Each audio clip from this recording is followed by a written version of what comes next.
Ahí está. Entonces, vuelvo a repetir para que quede grabado. La semana que viene van a tener clase el lunes conmigo y el martes van a tener con la hermana Diega. La causa del cambio es trabajo mío. Gracias. Bien. Estoy en la página del libro nuevo 227 para que más o menos tengan una idea. Em, Vamos a hablar hoy acerca de la salvación y de la palabra adopción, ¿sí? Cuando nosotros leemos acerca de la palabra adopción en las Escrituras, en el Nuevo Testamento, el único que menciona esa palabra es Pablo, ¿sí? En las epístolas de Pablo y la menciona 5 veces diferentes. Y la menciona en Romanos, en Gálatas y en Efesios. Ahora, ¿por qué la usará Pablo?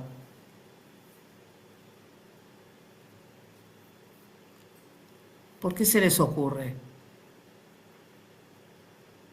¿Y por qué él lo vivió? Porque él lo Él lo vivió, vivió. bien, Porque bien, adopta a los gentiles, busca a los gentiles. muy bien. Él estaba, Dios le habló a él muy claramente acerca de los gentiles y él tuvo ese confrontamiento tan especial con Pedro, bien. Y porque él conocía ambas caras de la situación, él conocía muy bien, digamos, todo lo que tenía que ver con el pueblo judío, porque él mismo era judío, y cuando él recibe y tiene ese encuentro tan fuerte con el Señor, él pudo experimentar otras cosas que a él lo hicieron darse cuenta de la no solamente de su transformación personal, pero sino de todo lo que había ocurrido en su vida y que eso también lo trasladó a todos aquellos que eran de origen judío, pero que aceptaran a Cristo como su Salvador, ¿no? Entonces, cuando nosotros pensamos en esa palabra adopción, eh, en el mundo común, ¿qué significa adoptar?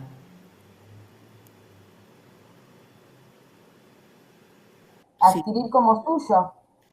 Hacer como suyo, bien, pero en el mundo común, ¿qué significa adoptar?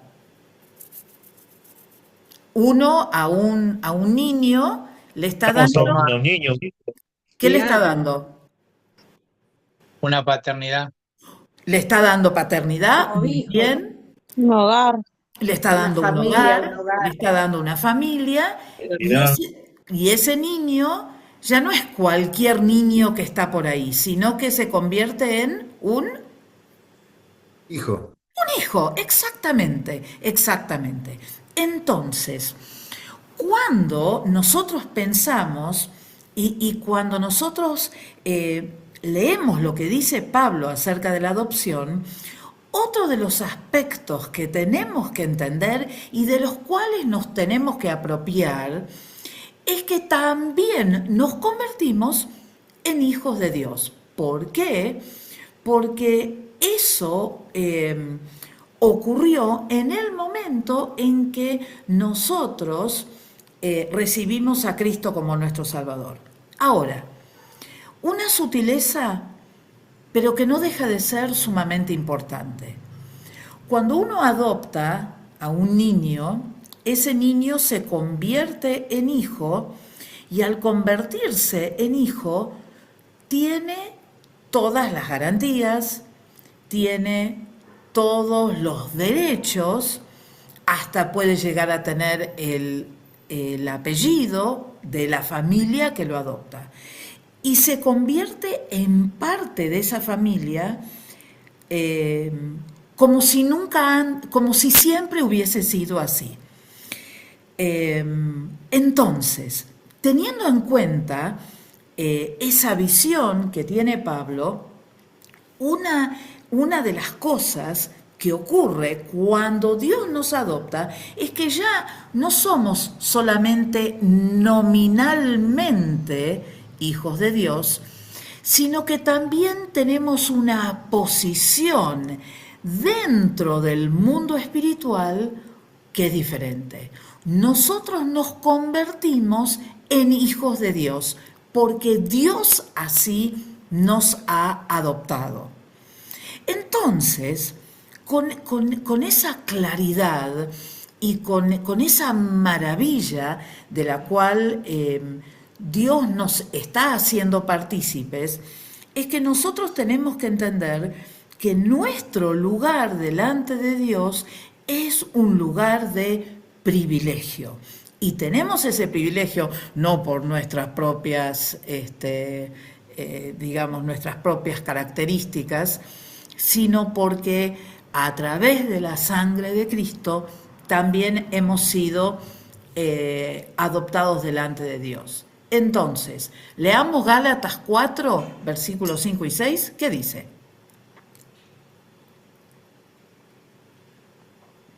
Porque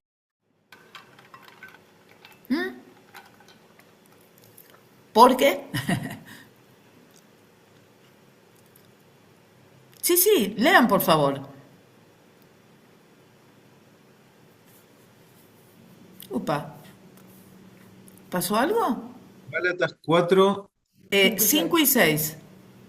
para que redimiese a los que estaban bajo la ley, a fin de que recibiésemos la adopción de hijos, y por cuanto sois hijos, Dios envió a vuestros corazones el espíritu de su Hijo, el cual clama, Abba Padre.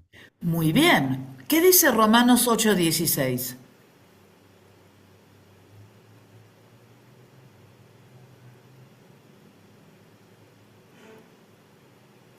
Dice, el espíritu mismo da testimonio a nuestro espíritu de que somos hijos de Dios. Exactamente. Entonces, nos convertimos en hijos de Dios y hemos sido adoptados, hemos sido hechos parte de esa familia. ¿Qué dice Romanos 8:15?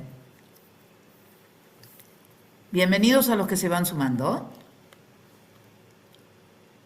y ustedes no han recibido un espíritu que los esclavice al miedo. En cambio, recibieron el Espíritu de Dios como Él los adoptó como sus propios hijos. Ahora los llamamos Abba Padre. Uy, qué lindo. ¿Qué versión es esa? La NTV. Muy linda, muy linda. ¿Ven? Otra vez ese espíritu de adopción. Y como hemos sido adoptados y como somos hijos de Dios, ¿cómo le decimos a Dios Padre? Abba Padre, papito, una expresión de cariño hacia Él porque entendemos que hemos sido adoptados. Y seguramente que también conocen Romanos 8:17. ¿Qué es lo que dice? Dice, y si hijos, también herederos, herederos de Dios y coherederos con Cristo. Si es que padecemos justamente con Él, para que juntamente con Él seamos glorificados. Exactamente. Cuando uno forma parte de una familia, uno puede llegar a recibir una herencia. Entonces, ¿qué es lo que dice Pablo? Pablo dice, bueno, si somos hijos, somos coherederos con Cristo. Es decir, si somos hijos de Dios, ¿qué es Cristo? Hijo de Dios. Entonces, ¿qué somos? Coherederos. Estamos a la misma altura. Vamos a recibir lo mismo, estamos en la misma familia, recibimos las mismas bendiciones. Realmente, hermanos, nosotros somos muy privilegiados delante del Señor, porque no somos esclavos, ya no somos más esclavos del pecado, ya no somos más esclavos de la vida que llevamos, sino que cuando aceptamos a Cristo como nuestro Salvador, automáticamente ocurre el momento en que Dios nos adopta y nos hace hijos suyos. Y como hijos suyos, también herederos junto a Cristo Jesús. Cosa que a nosotros nos debe llenar de gozo y de alegría. Si seguimos leyendo en Gálatas 3, 26 al 28, ¿qué dice? Buenas noches, pastora. Hola Raquel, Dios le bendiga. Dice Gálatas 3:26 al 28, ¿no? Sí, Dice, pues todos sois hijos de Dios por la fe en Cristo Jesús, porque todos los que habéis sido bautizados en Cristo, de Cristo estáis revestidos, ya que no hay judío ni griego, no hay esclavo ni libre, no hay varón ni mujer, porque todos vosotros sois uno en Cristo Jesús. exactamente. Entonces, ¿qué es lo que está diciendo Pablo acá en Gálatas? No hay diferencias. ¿M? El libro más moderno de doctrina toma un párrafo para hablar acerca de las mujeres en el liderazgo, ¿no? Hablando acerca de cómo todos hemos sido adoptados y estamos en la misma posición.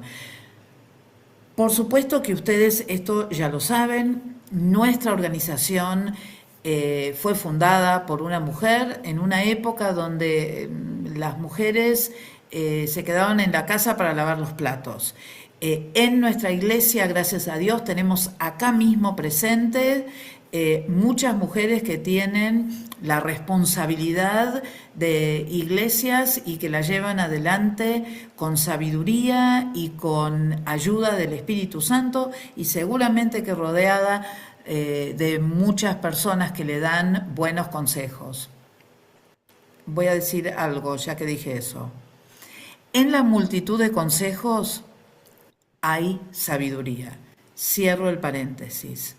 Nunca pensemos que ninguno de nosotros es dueño de la verdad.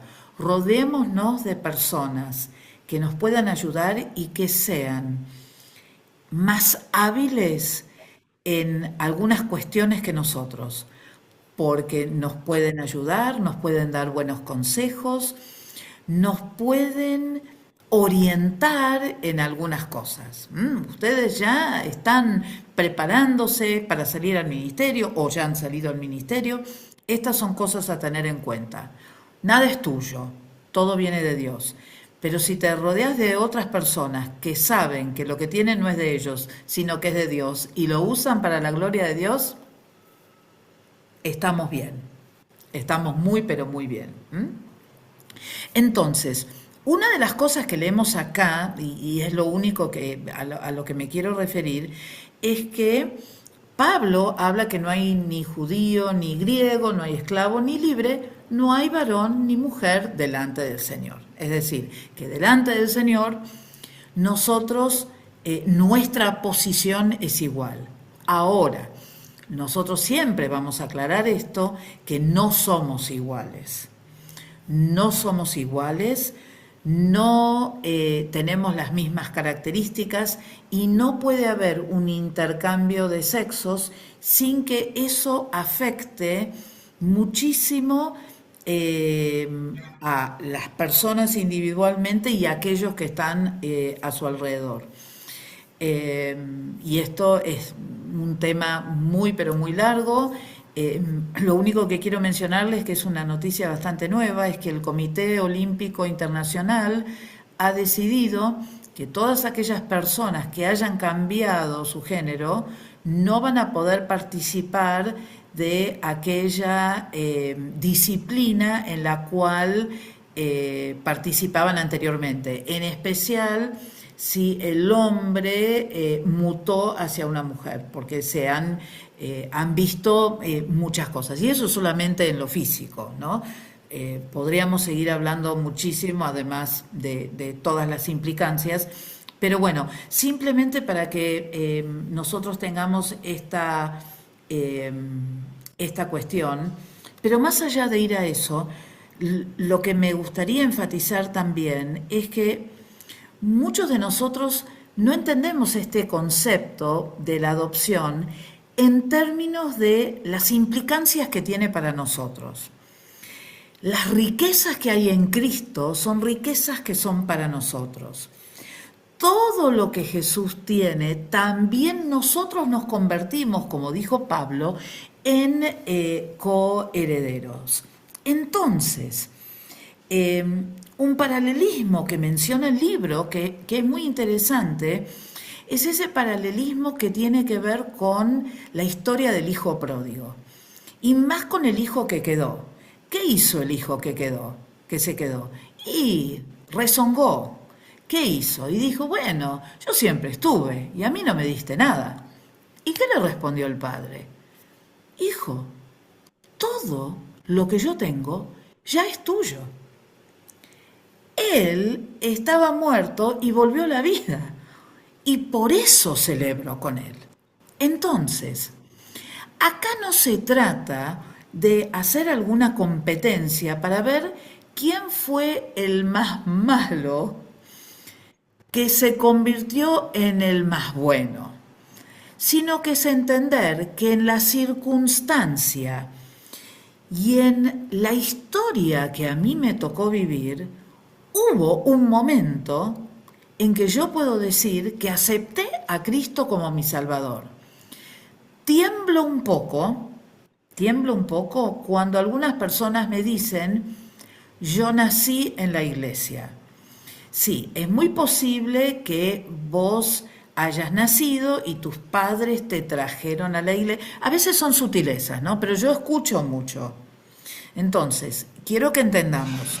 Por supuesto que acá hay seguramente hombres y mujeres cuyos padres asistieron a la iglesia y que los trajeron, desde muy niños a la iglesia y que tuvieron la oportunidad de estar en la iglesia desde muy pequeños, y damos gracias a Dios por eso. Ahora, seguramente que ustedes recordarán el momento en que ustedes aceptaron a Cristo como su Salvador personal. ¿Por qué? Porque el hecho de que tus padres te hayan traído a la iglesia no es ninguna garantía de nada, sino que tu relación con el Señor tiene que ser personal. Vos tenés que recordar algún momento en el cual vos recibiste a Cristo como tu Salvador, ¿sí? ¿Estamos de acuerdo en eso? Ahora, sí, también hay historias maravillosas de vidas transformadas por el Señor, pero delante del Señor, una vez que nosotros hemos sido salvados, hemos sido regenerados, hemos sido santificados y ahora hemos sido adoptados, estamos todos en igualdad de condiciones. Y todos tenemos esa misma tarea de lo que viene después, que vamos a hablar hoy, que es cuidar esa salvación que el Señor nos ha dado a cada uno de nosotros.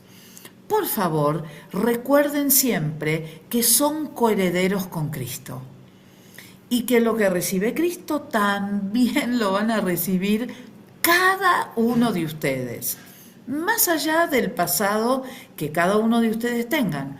¿Por qué? Porque en Cristo todas nuestras experiencias son válidas, todas nuestras experiencias son especiales y delante del Señor somos todos sus hijos y hemos sido adoptados por Él.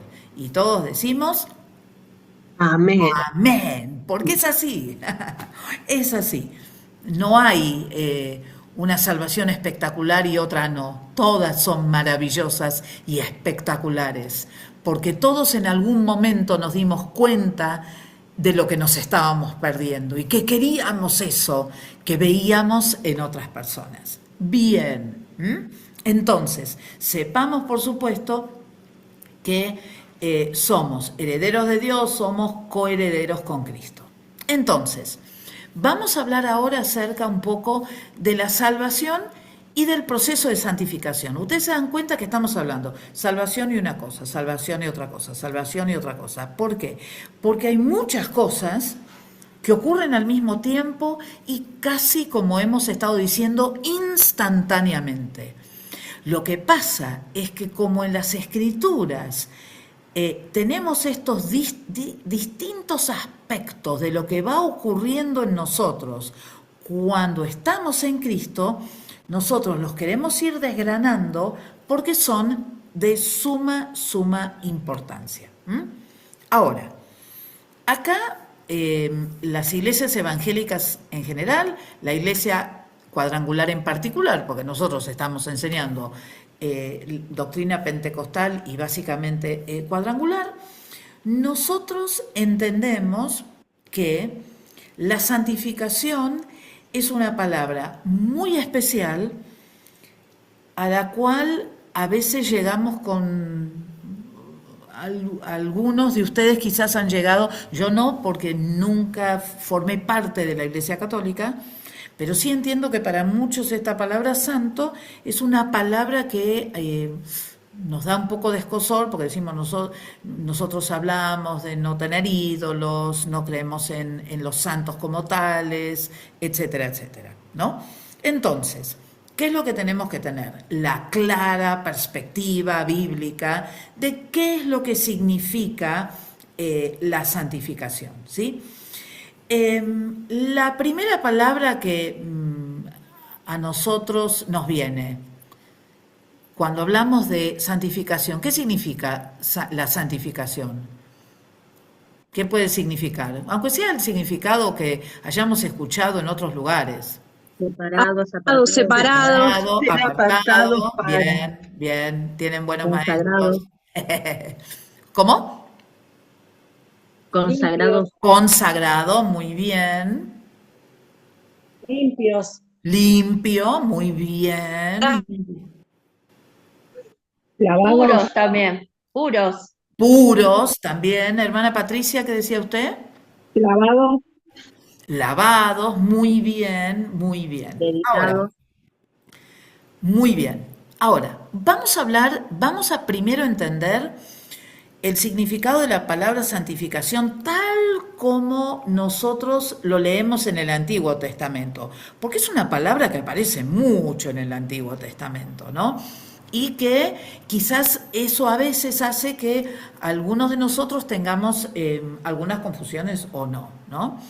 Ahora, en el Antiguo Testamento, ustedes van a leer que había muchas cosas sin vida que eran santificadas, que eran como apartadas para el servicio, ¿no?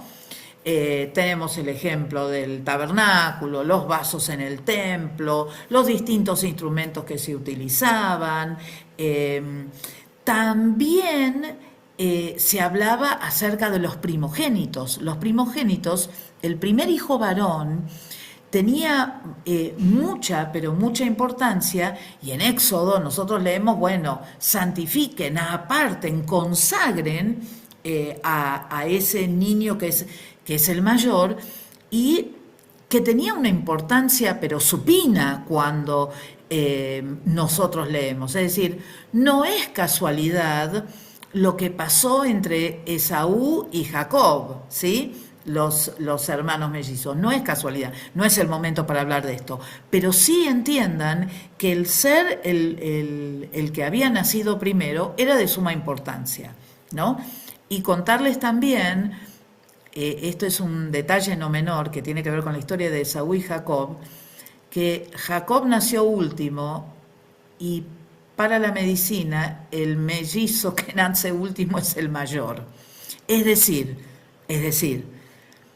que Dios tenía un propósito con Jacob. Lo que ocurrió fue que se apuró e hizo lo que no tenía que hacer. Pero bueno, esa es otra historia. Mintió, hizo todo lo que hizo. Pero esa es otra historia. Entonces, nosotros tenemos que entender que el pueblo de Israel en la antigüedad tenía que consagrar ciertas cosas, tenía que santificar cosas para que esas cosas pudiesen ser usadas para el servicio del Señor, o también para darle algún tipo de seguridad a las personas que entregaban esos animales o esas cosas santificadas, que tuvieran la seguridad que por lo menos por un año estaban tranquilos, ¿no?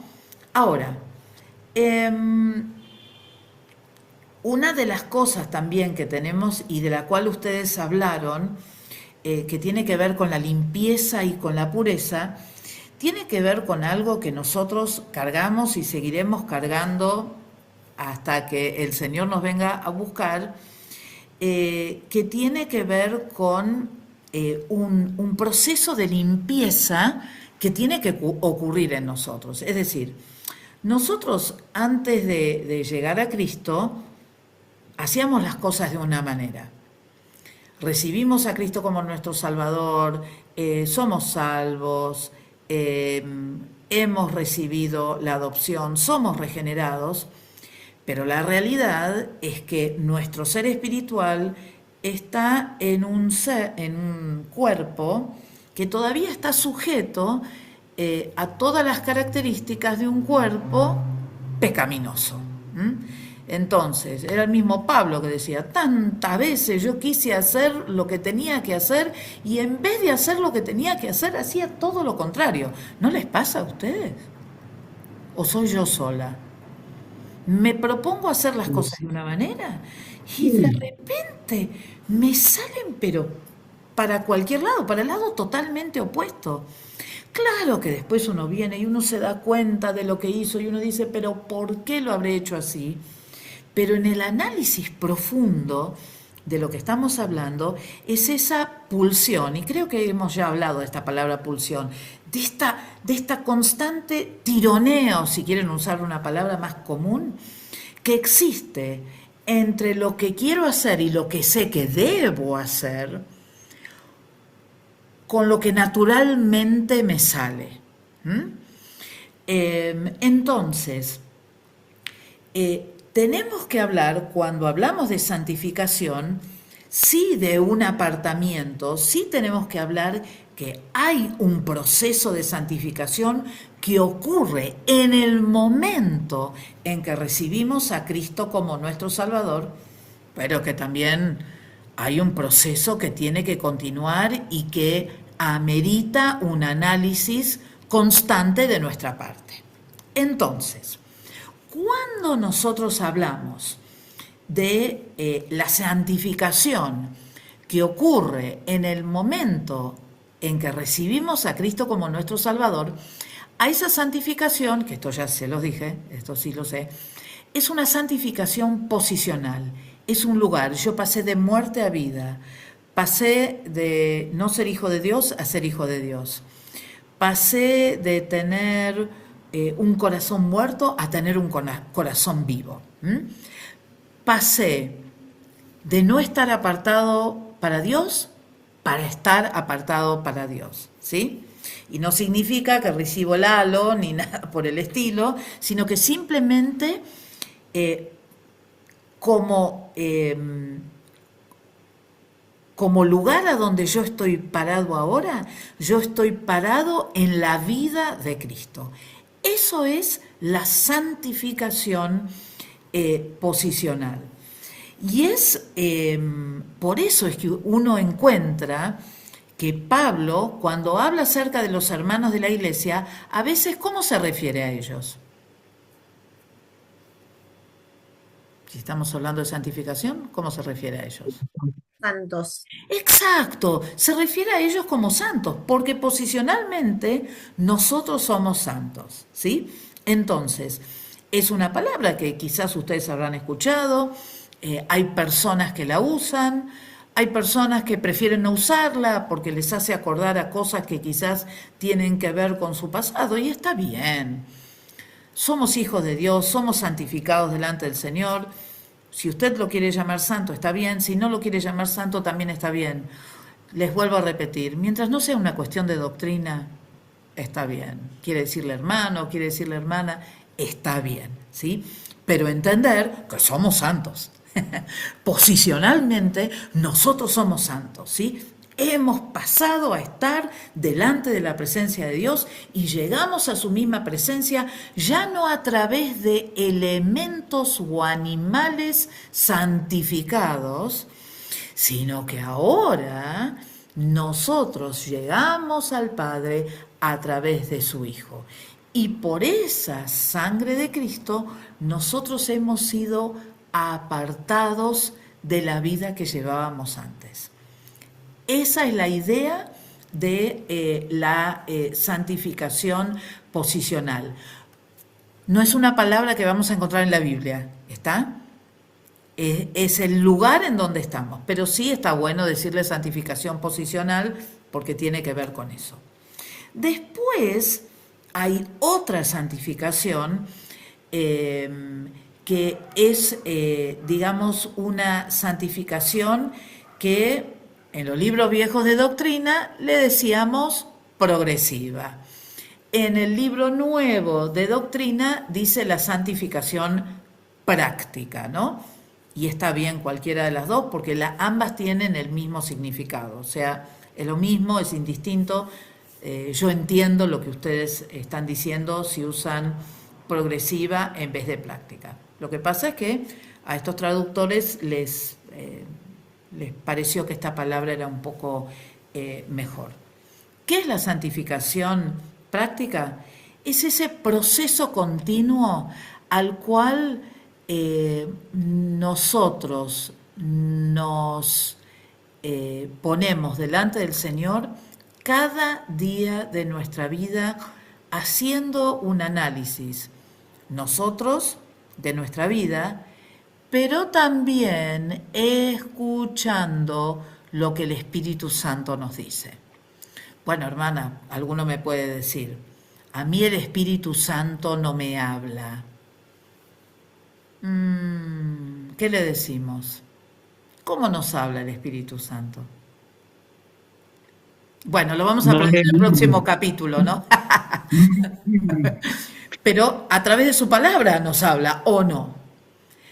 A veces, una vez un pastor me dijo esto y no me lo olvidé nunca más. Mira, dice, cuando vos en tu cabeza tengas un pensamiento que es un pensamiento de bien y no es un pensamiento de mal, si vos estás orando, buscando al Señor, tratando de agradarle a Él, seguramente que el Espíritu Santo te guió a hacerlo. Entonces, cuando ustedes en sus vidas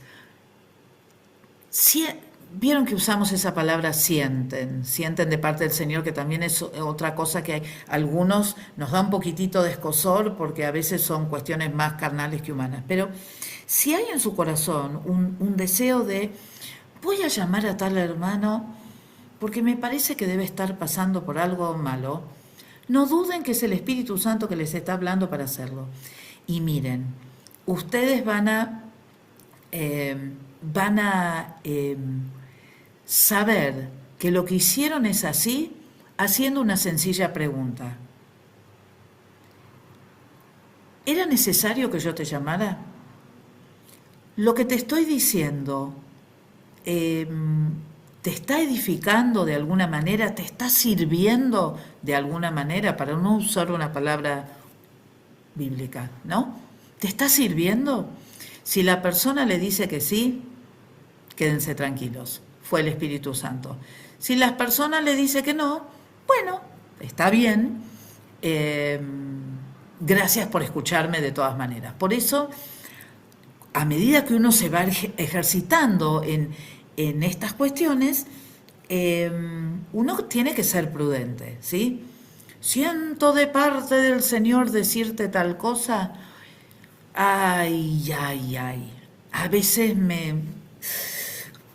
da ganas de decir, bueno, a ver, ¿qué siente este hermano de parte del Señor o esta hermana? Vamos a escucharlo con respeto. Y después, ¿qué vamos a hacer? ¿Qué hacemos cuando escuchamos algo así?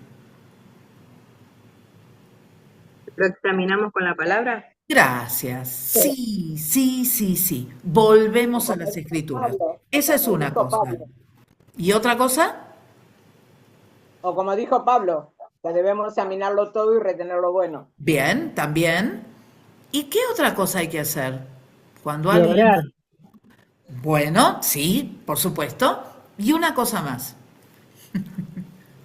Esperar. Discernir. Sí, bueno, si puede discernir, sí, hermano. Pero si usted no está seguro, esperar a ver si se cumple. Ser cauto, ser prudente y esperar. ¿Por qué? Porque el espíritu del profeta está sujeto al profeta. Y lo que uno tiene que ver, pero ese es otro capítulo, del cual vamos a hablar en algunas clases, tiene que ver con ver si lo que el profeta dice se cumple. Si no se cumple, Alerta, alerta, alerta, alerta. Miren, más vale ser cauto y alerta que sumergirse en cualquier viento de doctrina. Así que seamos cautos, cuidadosos, sin faltar el respeto a la persona que nos está hablando, ¿no? Y si uno la conoce, bueno, ya es otra cosa. Bien, entonces, ¿qué es lo que significa esta santificación práctica o progresiva? Significa que yo voy a hacer todo lo que yo pueda para cada día parecerme más al Señor Jesucristo. Y no es fácil porque estamos rodeados de momentos difíciles, estamos rodeados de personas que nos quieren influir de manera equivocada. Somos humanos y tenemos muchas emociones y nos enojamos. Porque ustedes se enojan, ¿no? ¿O soy la única? Cada uno reacciona como puede, ¿no? Algunos gritan, otros se lo guardan. Pero tenemos estas emociones que afloran y que a veces uno tiene que aprender a contener, ¿no? ¿Cómo las puede contener uno? ¿Haciendo fuerza así? No. Pidiéndole al Espíritu Santo que por favor nos ayude a cambiar este aspecto de nuestro carácter, este aspecto de nuestra vida que necesita una transformación real y necesaria. Entonces, ¿qué significa esta santificación práctica? Me gustó la definición que aparece acá. Es una acción positiva de mi parte de tratar de parecerme cada vez más al Señor. O, como dice ahí, de conformarme a la imagen de Cristo, que es sacando una parte del versículo, ¿sí? Eso está en la página 231, ¿sí? Es decir, es gradual porque no va a cambiar todo de repente, pero sí todo debería cambiar. Me permito dudar de aquellas personas que dicen, yo soy así, nadie me va a cambiar. Bueno, no leíste algunos versículos de la Biblia. Entonces, si yo soy así, yo tengo que aceptar como soy yo. Ahora, en Cristo estoy juntamente crucificado y ya no vivo yo, mas vive Cristo en mí. Y lo que vivo hoy en esta carne, ya no lo vivo sola, lo vivo en la fe del Hijo de Dios que murió y se dio a sí mismo por mí. Entonces, no puedo yo osar decir que yo no puedo cambiar. No puedo decirlo. Hoy estoy como hoy estoy tranquila. La vez pasada era todo. Hoy estoy como más pausada, pero quiero ser más incisiva porque esto sí es importante que nosotros lo tengamos en cuenta. Siempre hay espacio para cambio. Siempre hay espacio. Uno de los grandes factores que a veces no permiten el cambio son nuestros propios pensamientos y el pensar que yo no lo voy a poder hacer. Y sí, no lo vas a poder hacer. El que lo tiene que hacer es el Señor. Ahora, nosotros tenemos que ser material dispuesto para ese cambio. Material dispuesto. Bien, seguimos entonces un poco más. Ahora, por supuesto que esa santificación tiene que ver, o esa santificación progresiva de la cual estamos hablando, tiene que ver también con cuánto tiempo invierto yo en tratar de analizar las cosas que he hecho para cambiar aquello que hay que cambiar, ¿no? Y bueno, hay muchos textos en la Biblia que hablan acerca de esto. Pablo en Romanos dice: ustedes tienen que considerarse muertos al pecado. No significa muertos en vida, no significa que nuestra vida está muerta, sino que nuestra vida está muerta para ejercitar el pecado voluntariamente, porque nos vamos a esforzar para que eh, lo podamos lograr. Ahora, ¿lo podemos lograr a un 100%?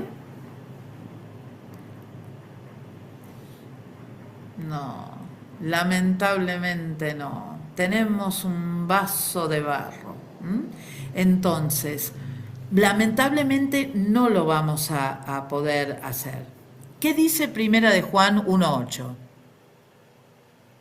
La primera carta de Juan 1:8.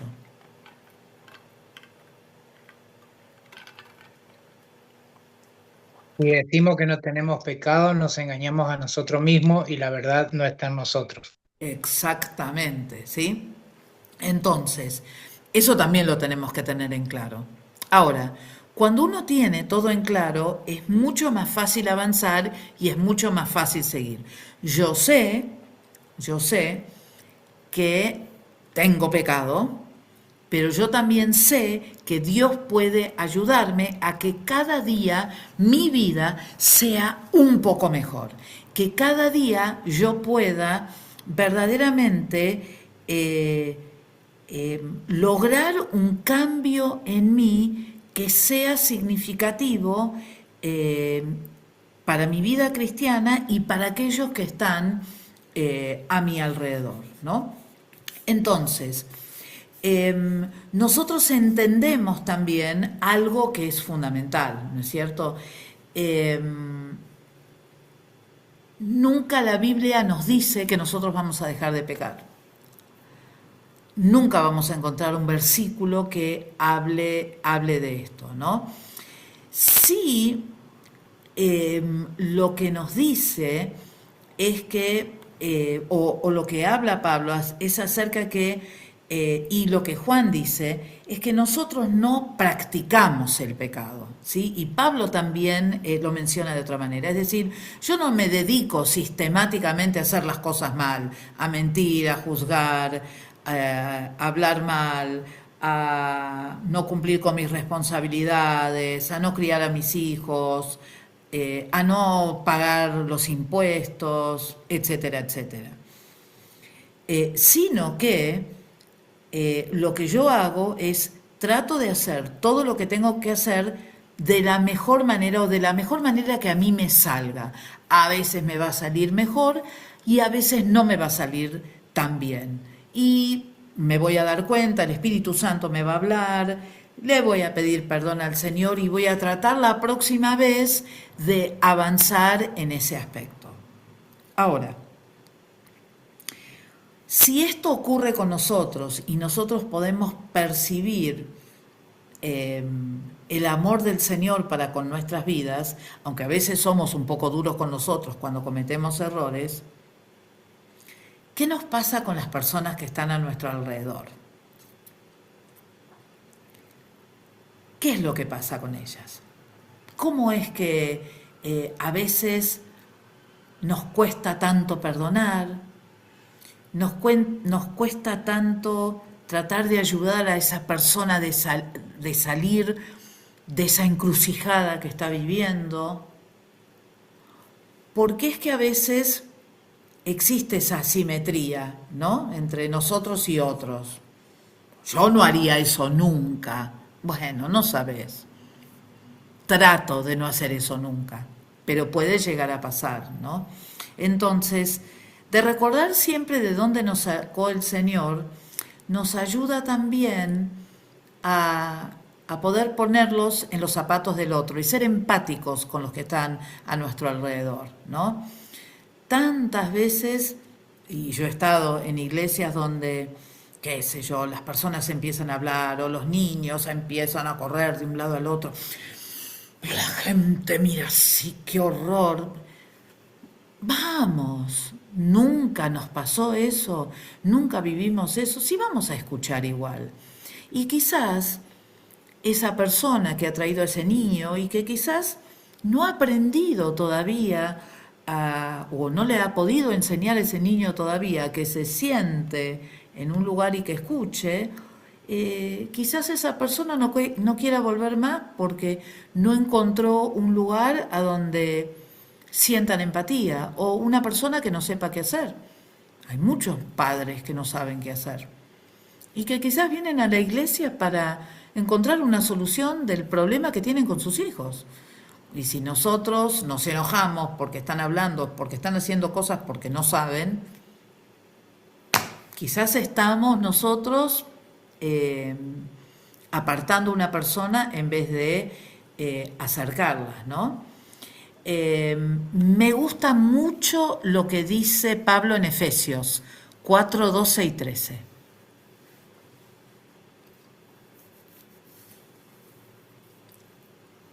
Efesios 4, 12 y 13.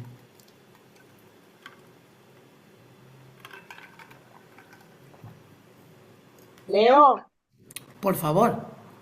a fin de perfeccionar a los santos para la obra del ministerio, para la edificación del cuerpo de Cristo, hasta que todos lleguemos a la unidad de la fe y del conocimiento del Hijo de Dios, a un varón perfecto, a la medida de la estatura de la plenitud de Cristo. Fíjense ustedes cómo ese versículo va increyendo, ¿no?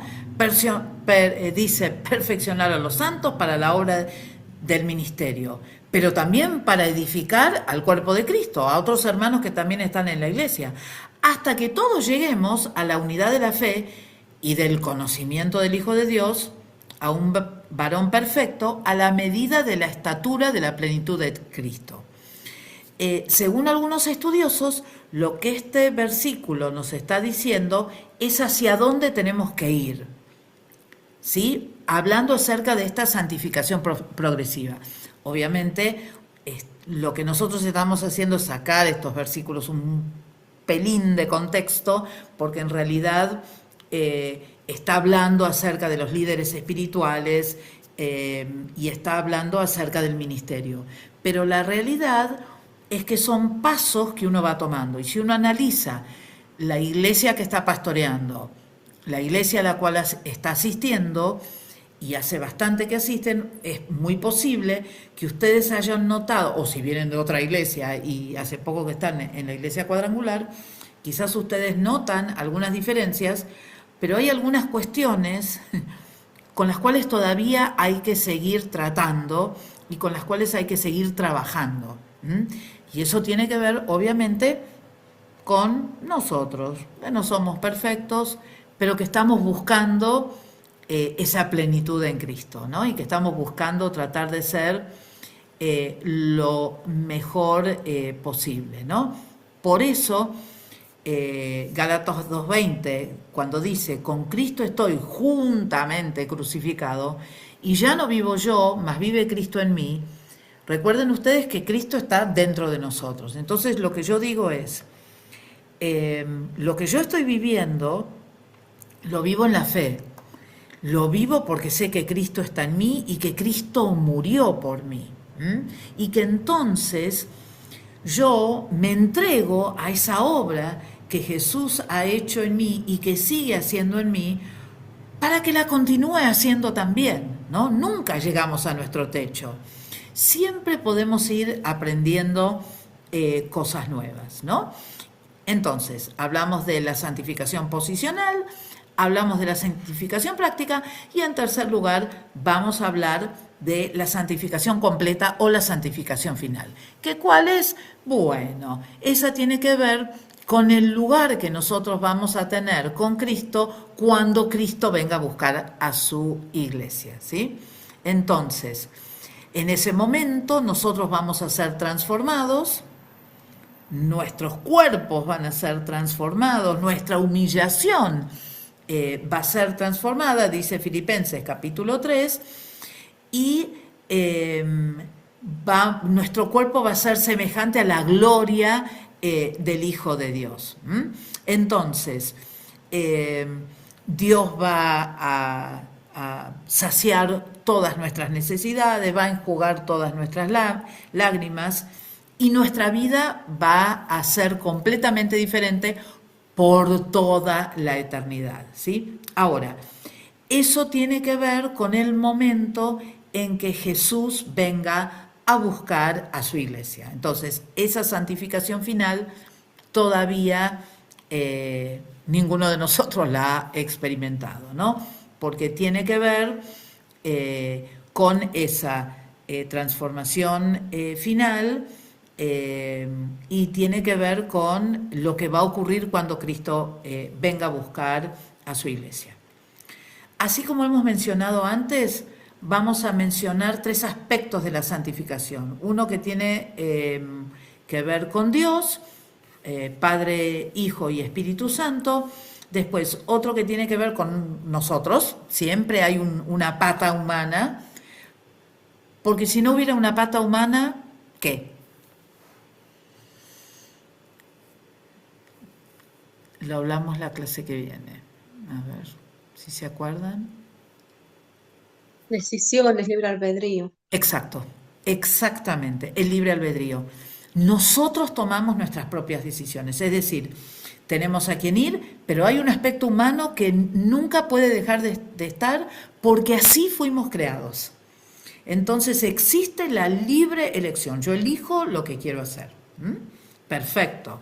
Y después, por supuesto, también lo que nosotros vamos a hacer es conjugar estas 2 cosas. Dije 3, pero son 2. El aspecto divino y el aspecto humano. Es decir, Dios ofrece la santificación a cada uno de nosotros, nos ofrece también la posibilidad de vivir esta vida, y lo hace, como dijimos, a través del Padre, del Hijo y del Espíritu Santo. Y hay un aspecto humano, pero, alguien está transcribiendo la reunión, bueno, pero hay algo que tenemos que entender en lo que respecta al aspecto humano. Filipenses 2.13, por favor. ¿Qué es lo que dice Filipenses 2.13?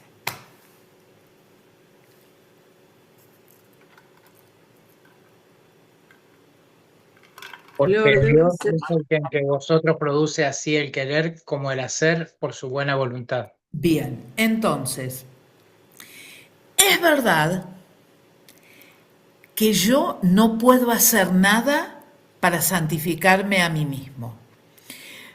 Pero si yo tengo a Cristo en mi corazón, si yo lo he recibido como mi Salvador personal, si yo entiendo que Él murió y resucitó y... Murió, resucitó y... Ascendió. Ascendió, no se olviden de esa palabra también. Si Él murió, resucitó y ascendió, entonces Él desea realizar esa transformación en nosotros día a día, con, por supuesto, nuestra voluntad poniéndose delante de Él. Es decir, yo no puedo santificarme por mí misma, porque siempre voy a pecar. Ahora, si yo me entrego a su voluntad, Dios va a hacer la obra en mí. Pero hay un aspecto mío que siempre va a tener que ir al Señor. Porque no es que Dios me lo impone, sino que yo lo busco porque entiendo que es necesario para mi vida. ¿Se entiende esto? Porque esto es fundamental para entender de lo que estamos hablando. Lo que estamos diciendo es, Dios provee todos los medios, pero somos nosotros los que tenemos que ir y tomarnos de esos medios, apropiarnos de esos medios y creer que Dios va a hacer la obra.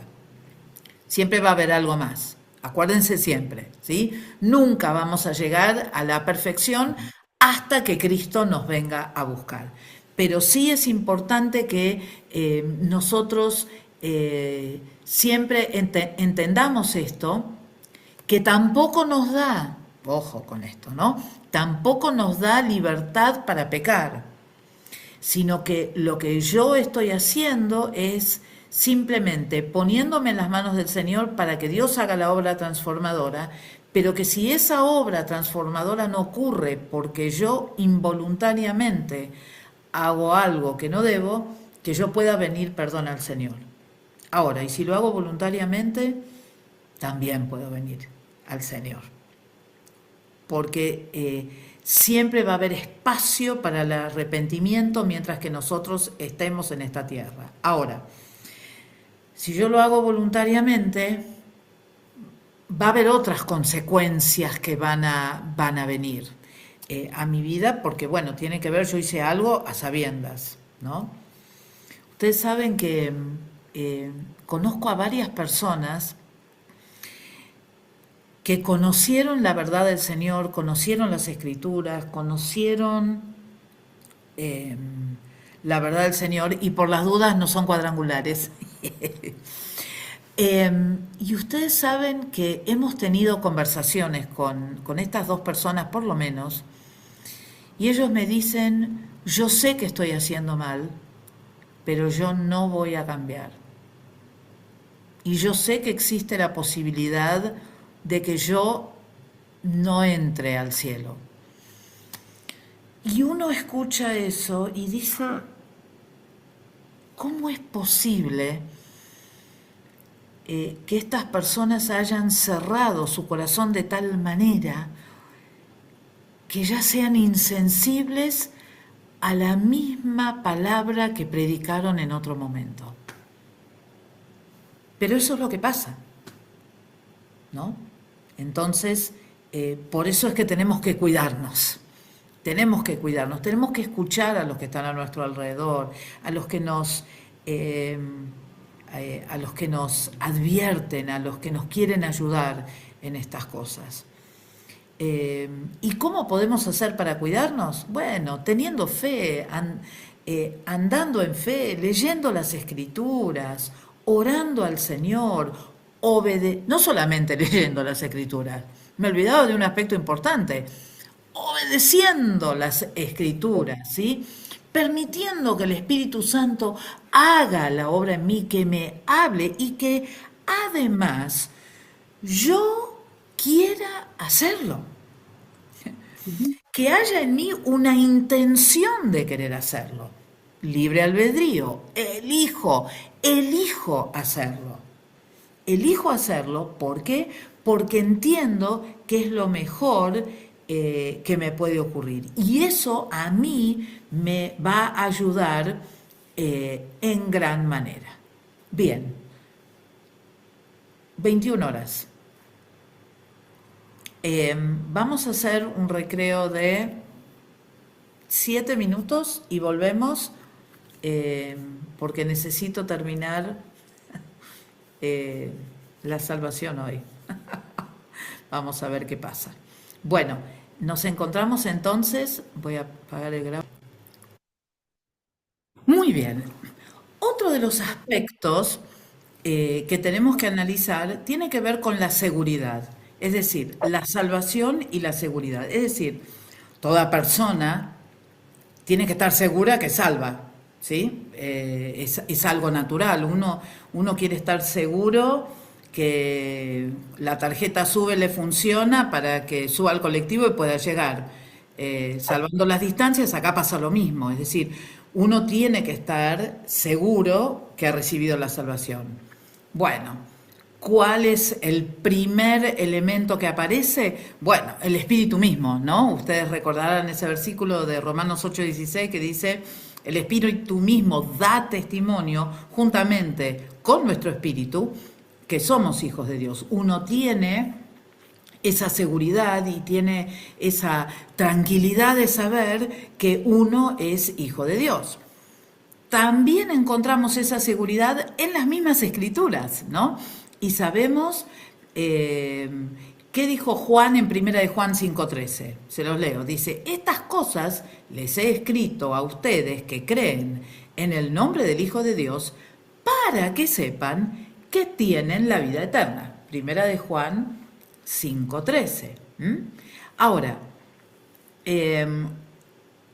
Juan también habla acerca de, bueno, otra manera de demostrar que hemos pasado de la muerte a la vida es el amor que vamos a tener con los hermanos, ¿sí? En 1 de Juan 3, 14 y 15 él habla de eso. Es decir, hay un acercamiento a la iglesia, a la familia de Dios, que es muy especial y que tiene que ver con esto que está ocurriendo adentro de nosotros y que también nos da seguridad, porque estamos juntos. Otro elemento así como que nos da seguridad es ese deseo que tenemos por aprender las Escrituras, aprender la Biblia. Queremos saber qué es lo que dice la Biblia para poder obedecerla en todos los aspectos. Otra cosa que nos da seguridad es el hecho que ya no somos iguales y que deseamos cambiar nuestra manera de vivir. Queremos arrepentirnos de lo que hemos dicho o hecho. Tenemos una paz que es diferente a quizás la paz que hayamos tenido en otro momento. Y otra de los aspectos que también comienzan a aparecer es que se aparta de nosotros el temor a la muerte.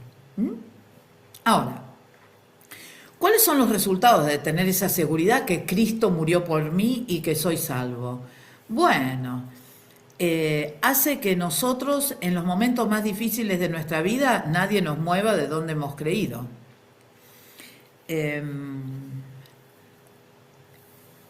Me hizo acordar a una canción viejísima, pero cuando digo viejísima, estoy hablando de por lo menos 60 años, y era una canción que cantaba un grupo que ni sé cómo se llamaba, pero que a mí me gustaba mucho la canción, porque decía: si un ángel del cielo me viene a anunciar que Cristo es el que trae la enfermedad, yo no le creo, otra es la verdad, Cristo me ha sanado, no me enfermo más, y soy como el árbol que junto a agua se plantó, no me moverán. Y entonces el coro decía: no, no, no me mueven, no me moverán. Y era así: soy como el árbol plantado, soy como el árbol que junto a arroyo se plantó, no me moverán. Y nada nos va a mover. Es decir, cuando uno tiene esa seguridad, nada te mueve. Y hemos hablado de esto antes. Tiene que ver con la madurez, pero también tiene que ver con esa seguridad de creer lo que las Escrituras dicen y que son verdad, ¿no? Otra de las, digamos, de los resultados de esa seguridad es que oramos al Señor, y esas oraciones son oraciones que tienen un impacto en la sociedad, en la familia, en tu trabajo, en la iglesia, en los hermanos de la iglesia. Otra cosa que nos da esa seguridad también es autoridad contra el Satanás mismo, ¿sí? Nosotros estamos en el Señor y no tenemos miedo que se acerque a Satanás a nuestras vidas, porque no nos va a poder hacer nada, porque nosotros somos hijos de Dios. Nosotros vamos a poder pasar por distintos conflictos sin que caigamos, por el simple hecho que nosotros tenemos la seguridad que Dios está a nuestro lado. Ahora, llegamos al tema a donde quería llegar, ¿sí? La salvación y la seguridad del creyente. ¿Tienen todos los creyentes la habilidad de perder la salvación? Y entonces ahí es donde volvemos a hablar acerca de la soberanía de Dios, del poder de Dios, pero también del aspecto humano. Y este es un tema que hay muchas personas dentro de las iglesias, de cualquier iglesia, cuadrangular o no, que es un tema al que le quieren escabullir, ¿no? Y no hay que escabullirle, sino que hay que ver qué es lo que dicen las Escrituras y además entender que esta es parte de la doctrina en la cual nosotros como iglesia creemos, ¿sí? Entonces, cuando nosotros hablamos de la salvación, ¿no es verdad que las personas pueden aceptarla o rechazarla? ¿No les ha pasado a ustedes que tienen personas en sus familias, en sus entornos, que uno les habla acerca del Señor? A mí no me hablé de eso porque yo no quiero saber nada. Uno va a continuar hablándoles, va a continuar compartiendo con ellos lo que uno considera la verdad, pero la realidad que la decisión de querer aceptar o no va por cuenta de la misma persona. No va a ser porque uno lo obligue a hacerlo, sino que va a ser por decisión absolutamente propia, ¿no? Ahora, hay promesas en las Escrituras porque lo que nosotros tenemos que ver es qué es lo que Dios dice. En la Biblia nosotros tenemos promesas acerca de nuestra salvación. Claro que sí, ¿no? Juan, por ejemplo, capítulo 10, 28 al 30. A ver qué dice. Juan 10, del 28 al 30.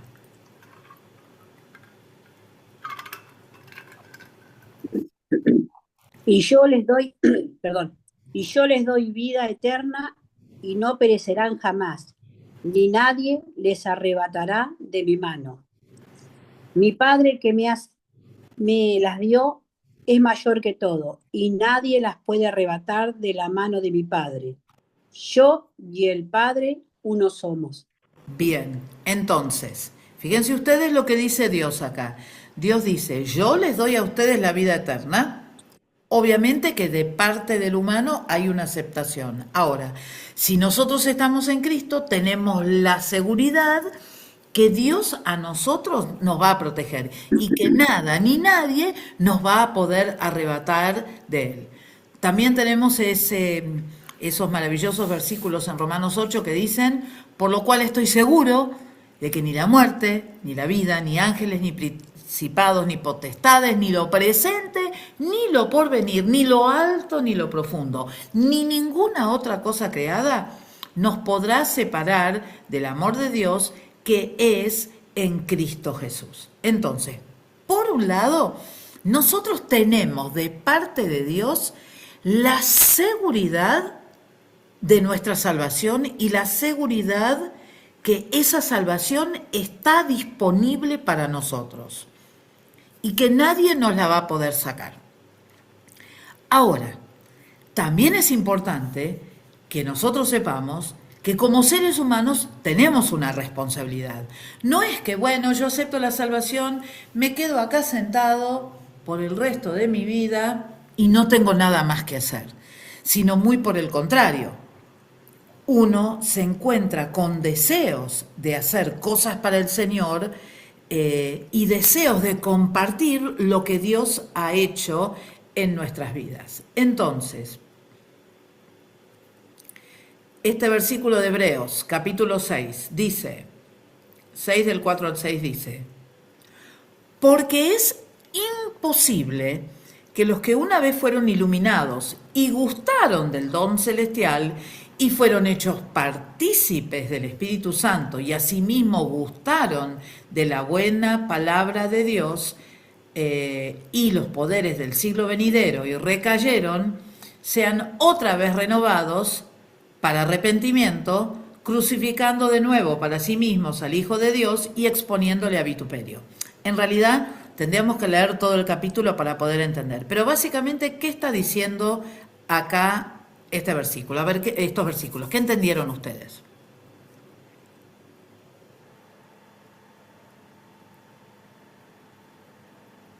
¿Ayudo? Que la ¿O muerte de pueden? Cristo es una vez y para siempre. No ¿Cómo? puede volver a...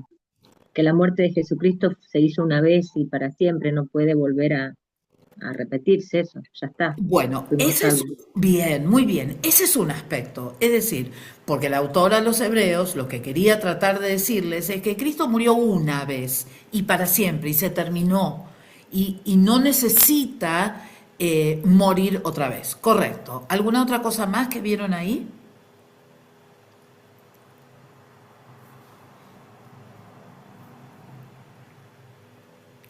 Si alguien... A ver, escucho. A veces estaba leyendo el pasaje bíblico, ¿no? Que gustaron del don celestial y fuimos hechos partícipes del Espíritu Santo, ¿no? Como que vivimos lo que realmente Dios tiene para nosotros el día de mañana cuando Él nos llame, ¿no? Yo digo que estamos viviendo cosas de bendición de parte de Dios para el día de mañana que al buscar, no sé si me explico bien, yo siempre digo esto. Cuando seguimos al Señor, ya estamos viviendo cosas celestiales. Sí, pero no es exactamente lo que dice este texto. No es exactamente. A ver, Entiendo Cuando dice que esto de que recibieron la lluvia, pero bueno, como que algunos reproducen espinos y abrojos, es como que la contraparte, o sea, podemos recibir la salvación, pero a la vez apartarnos de eso y, digamos, la contraproducencia, digamos, de apartarnos. Dice que bien. puede ser maldecida y su fin es el ser quemado, o sea, como que podemos apartarnos de Jesús y perder la salvación, como quien dice, lo que Entonces, interpreta.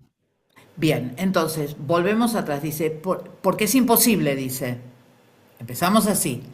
Es imposible que los que una vez conocieron la verdad, fueron iluminados, tuvieron el don especial, recibieron el Espíritu Santo, entendieron la palabra de Dios y lo que iba a ocurrir en el siglo venidero, ¿cómo es posible que esas personas que vivían eso y recayeron sean otra vez renovados para arrepentimiento, crucificando de nuevo para sí mismos al Hijo de Dios y exponiéndole al vituperio? Es decir, lo que está diciendo acá y lo que está tratando de explicarles a los hebreos, y lo que busca tratar de describir es que hubo una persona que recibió a Cristo como su Salvador, pero que en algún momento se apartó, por la razón que fuera.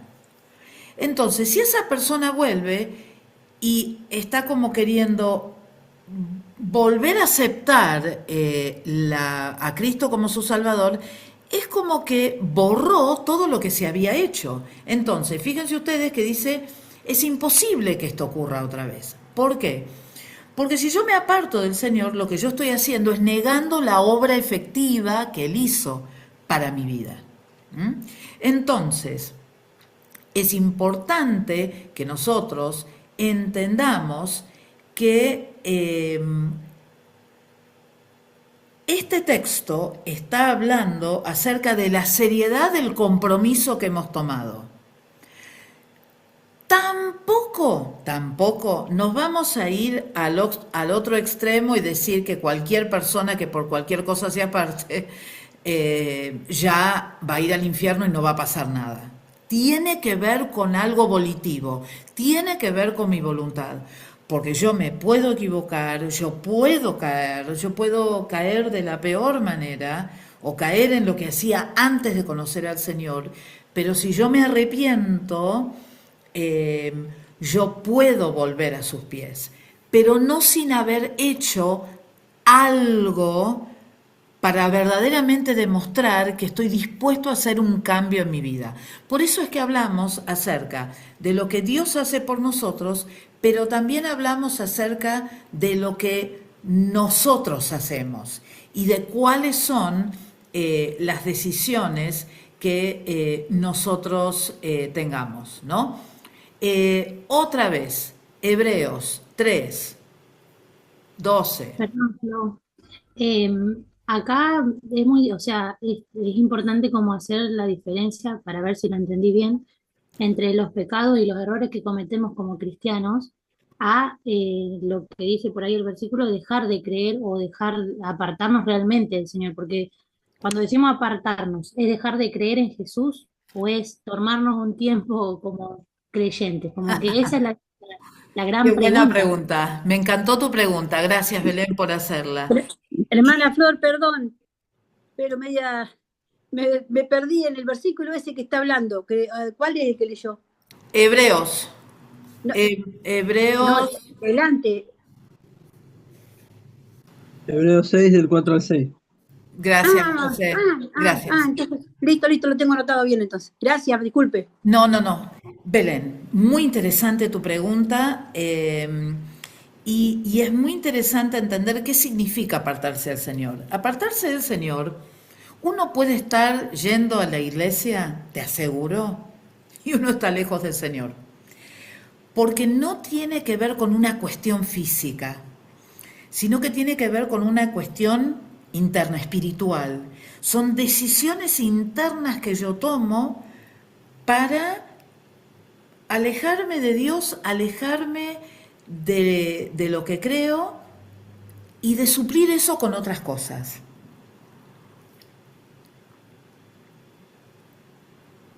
Y te lo digo al revés también.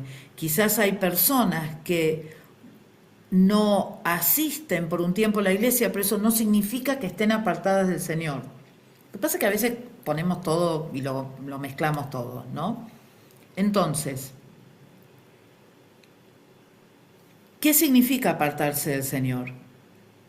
Apartarse del Señor significa apartarse de su palabra, apartarse de lo que su palabra enseña, apartarse de las cosas que hemos aprendido y que sabemos que son la verdad o que son lo correcto.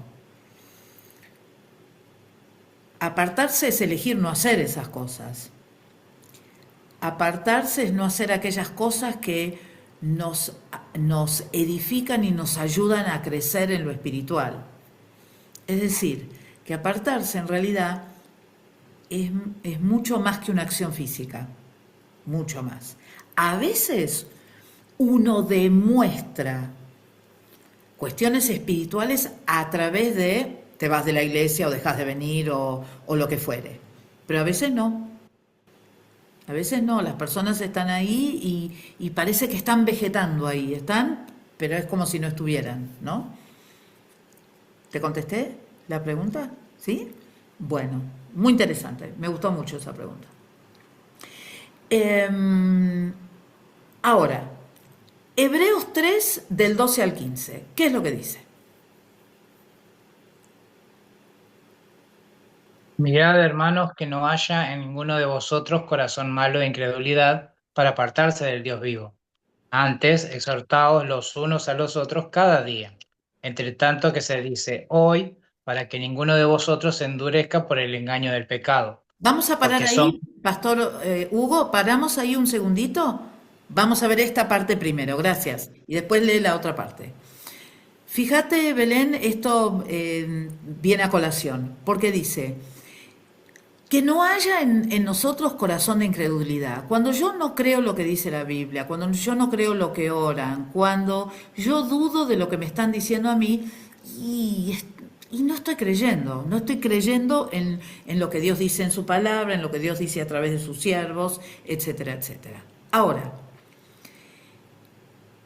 y que eso produzca en nosotros tal falta de creencia que después nos vayamos como apartando, como nos vayamos enfriando, como nos vayamos enquilosando un poco, sino más bien, ¿qué es lo que dice? Hay que animarse los unos a los otros. ¿Para qué? Para que nuestro corazón no se endurezca, ¿con qué? Con el engaño del pecado. ¿Sí? Entonces, si yo leo la verdad, el pecado, el engaño del pecado ya no va a estar presente ni en mi cabeza, ni en mis alrededores, porque yo me voy a enfocar en lo que las Escrituras dicen. Escuchamos la segunda parte, Pastor.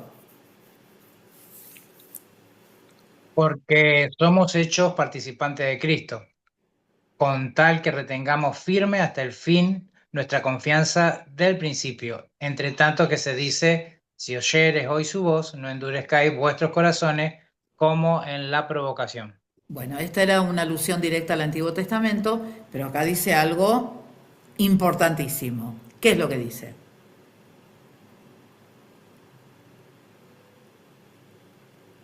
Si oyeres hoy su voz. Sí, pero hay algo más importante todavía.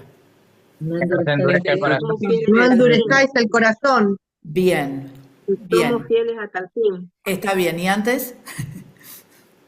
Si somos fieles hasta el fin. Advertirse unos a los otros. Somos hechos participantes de Cristo. Siempre. No, Y con somos respecto, fieles estamos hasta el hablando fin. que no caigamos en rebelión como lo hicieron Bien. los israelitas. Ok, Que entonces, seamos fíjense fieles lo que hasta el dice, fin. leámoslo con cuidado, dice, porque somos hechos participantes de Cristo, con tal, es decir, asegurándonos que retengamos firme hasta el fin nuestra confianza del principio, ¿sí? Es decir, no es que yo me quedo con lo que hice al principio, tengo a Cristo como mi Salvador, listo, hago lo que quiero, tengo todo asegurado, sino que yo tengo que continuar con mi vida. Dice ahí, retengamos firme hasta el fin nuestra confianza, es decir, yo no puedo quedarme nominalmente, es como si yo me quedara, o que yo pensara que porque Cristo me santificó o porque yo recibí la santificación posicional, ya no hay nada más que tengo que hacer. Y yo creo que cada uno de nosotros entendemos con claridad que hay mucho que tenemos que hacer en la vida cristiana. En este caso en particular, lo que está diciendo, nosotros somos participantes en Cristo, ¿sí? Ahora, ¿somos participantes en Cristo? Si es que retenemos firme hasta el fin nuestra confianza. Ahora, yo sé que leyendo estos versículos, yo sé que hay hermanos que quizás dicen, bueno, no sé si están así, a mí no me enseñaron esto así. Bueno, les vuelvo a decir que lo que estamos haciendo, estamos aprendiendo la doctrina que enseña la iglesia cuadrangular a todas sus iglesias. ¿Hay otras formas de mirarlo? Sí. Y ahora quiero escucharlos un poco a ustedes. A ver, ¿qué averiguaron? ¿Qué averiguaron acerca de la salvación y si la salvación se pierde o no se pierde? A ver, ¿quién quiere hablar?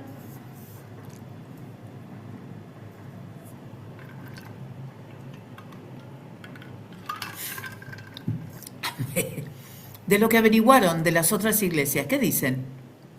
Ah, no es mi opinión personal. No, tranquilos. Los bautistas es salvación para siempre. ¿Ok? Igual que la iglesia libre, la salvación es para siempre. Ujú. Hagas lo que hagas, no se pierde. Bien. ¿Alguna otra cosa que quieran agregar? Una vez siempre A ver, Norma. Una vez salvos, siempre salvos. Bien, sí. ¿Alguna cosa diferente? Los adventistas dicen también que no se pierde la salvación. Bien. Salvo siempre salvo. Asamblea de Dios dice que sí que se pierde. Bien. ¿Alguna otra que hayan encontrado? Si uno deja de congregarse o deja de reunirse, pierde la salvación. Perdón, hermano, ¿me repite cuál es la iglesia? He escuchado decir en las iglesias que si uno deja de congregarse, reunirse con los hermanos, pierde la salvación. Bueno, vamos a explicar eso un poquito, ¿sí? La Biblia justamente en Hebreos nos habla de la importancia de congregarnos, ¿sí? Porque es el estar con los hermanos, el estar unidos y teniendo un mismo sentir, que uno puede ir creciendo en su vida espiritual y puede ir madurando en su vida espiritual. No he encontrado nunca un versículo en la Biblia que a mí me diga que si dejo de congregarme pierdo la salvación. No existe ese versículo. Lo que puede llegar a pasar es que, bueno, uno se enfríe un poco, uno ya no tenga las mismas ganas de hacer las mismas cosas. No es lo conveniente, pero no es doctrinalmente correcto. ¿Sí? Bien. ¿Alguien más que encontró algo diferente? Sí, acá, a ver, los metodistas, por ejemplo, dicen que sí, que voluntariamente se puede apartar uno de la gracia. Ujú. Bien, gracias. ¿Alguien buscó, porque yo no lo busqué, los escuché, a los menonitas? ¿No? Bueno, si alguien llega a encontrar algo sobre los menonitas, lo charlamos No la próxima. alcancé a buscar sobre los menonitas, me interesaba, pero no lo alcancé a buscar. Bueno, ¿alguien más que quiera agregar algo? Lorenz, Sí, Emma. yo, no de esos que mencionabas, pero me llamó la atención por ahí los calvinistas. Sí. ¿En qué sentido Los te calvinistas, llamaron la por ejemplo, a mí atención? me llamó porque tienen como ese concepto de que la salvación es como para un grupo selecto. Es decir, ya como que sos predestinado para ser salvo y hagas lo que hagas, por ejemplo, si hay otra persona que no fue predestinada, lamentablemente no va a ser salva. Es como que se aplica pura y exclusivamente a un grupo selecto. Sí, vos sabés que cuando uno analiza tanto la doctrina luterana como la doctrina calvinista, aún entre ellos había diferencias. Cuando ustedes estudian Historia de la Iglesia 2, ustedes van a ver que uno a veces aprende las 95 tesis. Por favor, les pido que cierren los micrófonos. Gracias. Uno piensa en lo romántico, él puso las 95 tesis en la catedral de Wittenberg, pero la cuestión es que después había muchas diferencias entre ellos. Por ejemplo, los calvinistas también creen en la doctrina de la transubstanciación, que significa que los símbolos del cuerpo y de la sangre de Cristo se vuelven cuerpo y sangre de Cristo cada vez que se toma la Santa Cena, ¿no? Entonces, estas cuestiones son cuestiones interesantes para ver. ¿Por qué? Porque aún dentro de nuestro mundo evangélico y cristiano hay como distintas posturas, teoría de transubstanciación. Hay distintas posturas y también tienen que ver con por quiénes fueron influidos, ¿no? Lutero fue como más radical, Calvino fue como más, me quedo en la zona de confort que ya conocía, ¿no? Aunque había muchas cosas con las cuales él no estaba de acuerdo. A lo que voy con esto es que cuando nosotros nos acercamos a este tipo de congregaciones o si tenemos personas conocidas, lo que nosotros tenemos que hacer es tratar de entender en lo que creen, investigar un poco más, porque ahora me imagino que ustedes deben haber investigado y que seguramente hay algún texto bíblico ahí sobre el cual se sustentan. Usted sabe que en realidad hay bastante sustento bíblico para uno o para el otro, pero es importante que nosotros aprendamos a respetar las diferencias. Es decir, nosotros no somos iguales. Aún acá, sí, estamos todos estudiando, tenemos un mismo sentir, tenemos amor por las escrituras, queremos servirle, pero ninguno de nosotros es igual. Ninguno de nosotros tiene la misma manera de acercarse a las cosas, ni la misma manera de reaccionar delante de diferentes cosas.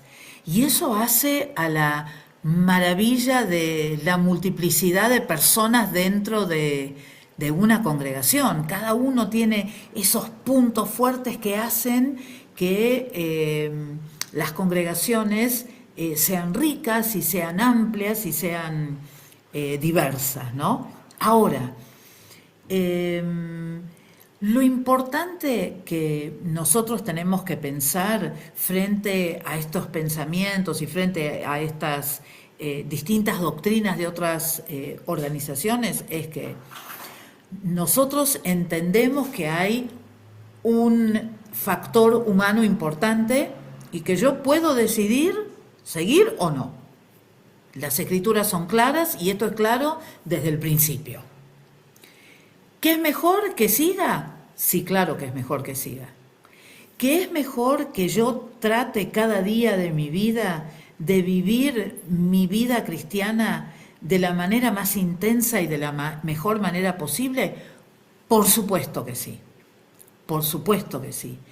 Y yo no voy a tomar el sacrificio que Cristo hizo en la cruz por mí como si fuera cualquier otro talismán que yo me pongo o me saco de acuerdo a dónde estoy y lo que estoy haciendo.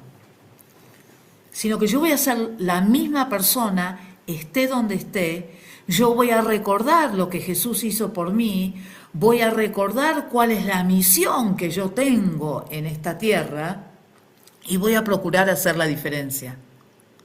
Voy a procurar que ellos vean en mí al Cristo que murió, que resucitó y que ascendió. Que vean en mí aquel que dejó al Padre para venir a la tierra y entregarse como el Hijo perfecto de Dios. Que yo voy a hacer todo lo posible para que cada día yo pueda ser un embajador de Cristo a las alturas de cada uno de los acontecimientos que tengo que vivir. Y que no voy a permitir que el enemigo me robe nada, absolutamente nada. Y voy a hacer, como dijo Pablo, voy a cuidar de mi salvación con temor y con temblor. La voy a cuidar. ¿Por qué? Porque costó demasiado, hermanos. Costó demasiado. ¿Cómo voy a vivir mi vida como quiero, de la manera en que quiero y hacer lo que se me ocurra? No puedo. Él dio su vida por mí en la cruz. Y por lo tanto, yo le voy a servir con todo, de la mejor manera y con lo mejor que yo tenga. Amén. Amén. Y no voy a permitir que nada ni nadie me aparte de su amor. Pero yo tomo esa decisión. Yo sé que Dios me va a dar las herramientas, pero yo también la cuido. Yo también hago mi parte. Porque no quiero perderme nada, por un lado, pero más fuerte por todo lo que Él hizo por mí. Por absolutamente todo lo que hizo por mí. Ahora, es la voluntad de Dios que ninguno de sus hijos se pierda. Por eso es que nosotros tenemos que animar a los hermanos que dejan de venir, hay que llamarlos, hay que animarlos, hay que invitarlos, hay que compartir con ellos, hay que orar por ellos, para que justamente no se pierdan, mas tengan la vida eterna. Tal como nos dice Juan 3:16, ¿no? ¿Por qué? Porque yo no quiero ser condenada, ¿no? Juan 3:18 dice, el que en él cree no es condenado, pero el que no cree ya ha sido condenado, porque no ha creído en el nombre del unigénito Hijo de Dios. Y a veces, algunos de nosotros actuamos como si no creyéramos en el Hijo de Dios. Entonces, ¿se puede perder? Sí. ¿La quiero perder? No. No. Y voy a hacer todo lo que esté a mi alcance. Todo el esfuerzo que yo tenga que hacer de mi parte, porque sé que Dios ha hecho de su parte. Entonces, hay otros versículos que hablan acerca de esto, ustedes lo pueden leer también en el... ¿Sí? Buenas. Quería hacerle una pregunta, pero entonces si la salvación es por gracia, ¿por qué se puede perder? Porque no es por obras. No, pero yo puedo alejarme de esa gracia, de ese favor que yo no merezco, haciendo acciones que lo que están haciendo verdaderamente es negar aquello que yo he recibido por gracia. Muy buena pregunta, Priscila, ¿eh? Muy buena. Porque justamente pasa eso, ¿entendés? O sea que si yo me alejo en cuerpo, pero no en corazón, de todos modos puedo ser salvo. Y yo no voy a decir que no. Acá yo no voy a hacer, yo no voy a juzgar quién se salva y quién no se salva. Lo que estoy diciendo es, ¿existe la posibilidad? Sí. Yo voy a hacer todo lo posible para que no. Y si veo que alguien está en ese camino, yo voy a hacer todo posible para ayudar a esa persona para que no incurra en eso. Pastora, la Biblia dice que sin santidad nadie verá a Dios. Sí. Entonces... la salvación se pierde. Sí, es verdad. Lo que pasa es que sí, es verdad.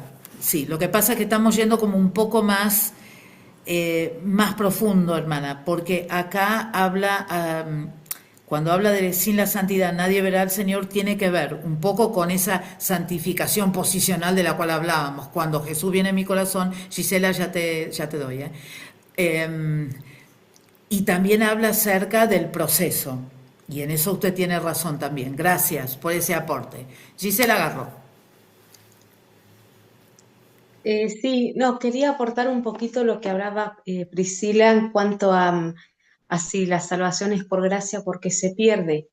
Si bien obviamente que la salvación es por gracia, pero el creyente nosotros debemos perseverar en esa fe. O sea, uno de los puntos doctrinales creo que es perseverar en esa fe. ¿Por qué? Porque el creyente puede apartarse voluntariamente. Es decir, el Señor no nos va a sacar algo que nos regaló, pero sí nosotros tenemos la responsabilidad de cuidar esa salvación. La salvación no la perdemos por un pecado, por una debilidad, no la perdemos por un enfriamiento temporal, pero sí la perdemos si rechazamos la salvación, si abandonamos voluntariamente nuestra fe, si la negamos.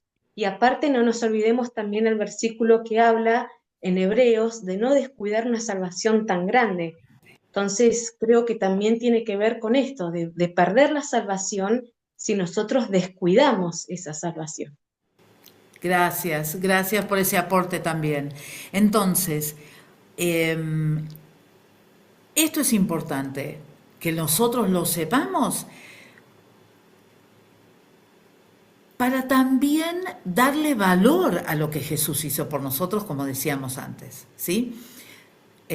Y recalcamos esto, sí, la salvación es por gracia, pero sí yo puedo hacer cosas que me lleven a perder la salvación porque estoy negando todo lo que Cristo hizo por mí. No es una acción. Es decir, yo no, en ningún momento, creo que lo dije, pero lo recalco por las dudas, en ningún momento dije yo, si una vez peco, perdí mi salvación. No es eso. No estamos hablando de eso. Estamos hablando de una situación sistemática a través de la cual la persona, a través de muchas acciones y de un periodo prolongado de tiempo, elija otra cosa. Otra vez, libre albedrío, elegir otra cosa, ¿sí? Entonces, por eso, perdón, pastora, por eso en muchas iglesias en ese punto aclaran el arrepentimiento sincero y que Dios restaura y vuelve, si está arrepentido sinceramente. Claro. Y otra vez, ¿no? Cuando hablamos acerca de este arrepentimiento sincero, tiene que ser un arrepentimiento que nazca del corazón y que la persona demuestre que realmente está arrepentida por lo que ha hecho o por lo que ha dicho. Y quería decir algo más que era importante. Sí, no somos nosotros quienes vamos a juzgar quiénes están y quiénes no están. Nosotros siempre vamos a hacer todo lo posible, todo lo que esté a nuestro alcance, para que aquellas personas que se han deslizado, se han apartado, se han alejado del Señor, vuelvan a Él. Siempre. Y recordar sería ser apóstata, ¿no? Entraríamos en esa palabra, ¿no? ¿En qué sentido? Negar la fe de Cristo que tuvimos, sí, ¿no? claro, sí. Sí, sí, sí. Pero bueno, yo quiero, digamos, Florence, que tengamos, déjeme terminar esta idea, hablando acerca del amor, amor, amor, amor. De tal manera amó Dios al mundo que dio a su Hijo. ¿Quiénes somos nosotros para juzgar? No somos nada. Sí, Daniela. ¿no hay un versículo bíblico que habla que tengamos cuidado de que nuestro nombre no sea borrado del libro de la vida? Sí. Esperen que busco ayuda. Pues yo no me acuerdo. Sí, está en Apocalipsis 3:5. Y Apocalipsis, sí. Yo estaba casi segura que era Apocalipsis, gracias. Apocalipsis 3:5. Sí, no borraré su nombre del libro de la vida. Claro, claro. Pero lo que hay que hacer ahí es no sacar ese versículo de contexto, sino entender de qué es lo que está hablando. ¿Sí? Porque está hablando acerca, es un mensaje a una iglesia, ¿verdad? Entonces, yo no me tomaría en este contexto, en este versículo, para asegurar eso, ¿sí? Sino que simplemente lo que voy a hacer es, lo voy a buscar, lo voy a analizar y vuelvo a la clase que viene, Dani, para ser honesta intelectualmente y espiritualmente, ¿sí? Bueno. Porque hay mucho debate, digamos, sobre esta postura, ¿no? Sí, sí, pero... Porque hay algunos que piensan que se pierde y hay otros que no. Sí, sí. Pero acordate que el que tiene esto es lo único que voy a decir porque no lo estudié en profundidad. Pero ¿quién dice eso? ¿Nosotros? ¿Vos? ¿Yo? Yo lo he escuchado de varias Sí, cristianos por ahí, sí. Pero ¿quién en el versículo dice eso? Dios, en Apocalipsis Dios. Ok. Bueno, con eso yo me quedo tranquila. Porque si no, es como que nos estamos arrogando algo que no corresponde. Pero se los traigo masticado para la clase que viene, ¿les parece? ¿Sí? Bien, acuérdense, tenemos clase el lunes en vez del martes, porque yo tengo reunión de padres el martes y temo no llegar a tiempo. Entonces prefiero tener clase el lunes y el martes. Entiendo que es feriado, entiendo si tengo menos asistencia, después pueden tener el video para ver, pero no puedo perder una clase y no me puedo estresar más. Así que,